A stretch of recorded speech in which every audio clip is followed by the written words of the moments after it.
এটা ছিল মায়াপুরের সবথেকে ভালো জায়গা গোশালা, এবং আমরা সেখানে টুকটুকি গাড়িতে করে গেলাম, যেহেতু আমাদের হাঁটতে অনেকটা কষ্ট হচ্ছিল, বাচ্চারা ছিল, ওরা হাঁটতে চাইছিল না।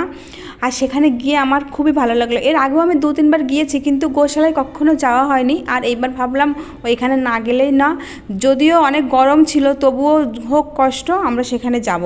গিয়ে আমাদের খুবই ভালো লাগছিল, আমার তো বেশি ভালো লাগছিল, কারণ আমি মানে গোশালা সেইবারই প্রথমবার দেখতে গেলাম। আর আমার ছোটো ছেলেও, ও তো অনেক মজা করছিল, খুব ভালো লাগছিল। আর গোমাতাগুলো প্রচুর শান্ত স্বভাবের ছিল, ওদের মাথায় হাত দিলেও কিছু বলছিল না, কিংবা গলার নিচে যেই জায়গাটা থাকে ওইখানে হাত দিলেও ওরা কিচ্ছু বলছিল না, ওদের হাত দিয়ে হাত বুলিয়ে আদর করা হচ্ছিল, একদম শান্ত ছিল। অ্যাকচুয়ালি আমাদের বলাই তো হয় যে গরুর মতো শান্ত, যদি কোনো মানুষ চুপচাপ থাকে, শান্ত থাকে, তো বলা হয় যে গরুর মতো শান্ত। তো গরু সত্যিই, গোমাতা অনেক শান্ত। আর গোমাতার সঙ্গে যে যেমন ব্যবহার করবে ঠিক তার সঙ্গে তেমন ব্যবহার। এটা আমার দিদির ছেলে, বড়দির ছেলে, ও সবাইকে হাই করছিল।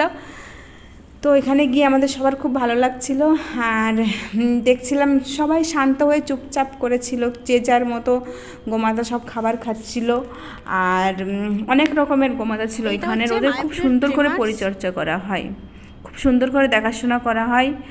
আর ওইখানে যাওয়ার পরে যেটা দেখলাম, মানে যে একটা গোমাতার চোখটা, আমার তো এই বিষয়টা খুব ভালো লাগে। কেউ যদি বলে যে গরুর মতো চোখ, কেউ হয়তো খারাপ নজরে নেবে, কিন্তু অ্যাকচুয়ালি গরুর চোখ দেখবা সব পশু পাখির মধ্যে আমাদের গোমাতার চোখটাই কিন্তু বেশি সুন্দর, বড় বড় টানা টানা মায়ালু একটা গোমাতার চোখটা, খেয়াল করে দেখবা। আর এটা হচ্ছে গোমাতার জন্য খাবার ছিল, যদি কেউ কিনে মানে গোমাতাকে খাওয়াতে চাও খাওয়াতে পারো। আমি তার কাছে কিছু জিজ্ঞাসা করছিলাম, সে এটাই বলল।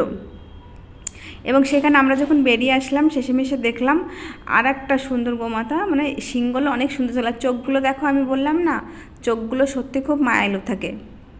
আর আমরা যখন সেখান থেকে বেরিয়ে আসলাম গোমাতা মানে গোশালার বাইরে এসে যেটা ছিল হচ্ছে মিষ্টি ক্ষীর, যে কোনো জিনিস মানে গোমাতার দুধ থেকে সেগুলো তৈরি হয়েছে, এবং সেগুলো অনেক সুস্বাদু ছিল। আর আমরা সেখান থেকে বেরিয়ে এসে শেষে আমরা যখন বেরিয়ে পড়লাম, তখন ইসকন মন্দিরটা বারবার ঘুরে ঘুরে দেখছিলাম, এবং ওইখানে গেলে আর আসতে ইচ্ছা করে না, কিন্তু কিছু করার নেই, আমাদের তো বাড়ি ফিরতেই হবে, টাইম হয়ে যাচ্ছিলো। এবং সেখান থেকে আমরা একটু ঘোরাফেরা করে শেষমেশ আমরা রওনা দিলাম। এবং আমরা যখন রওনা দিয়েছিলাম তখনও প্রচুর রোদ ছিল, আর বাইরে এসে দেখি যে বৃষ্টি শুরু হয়ে গেছে।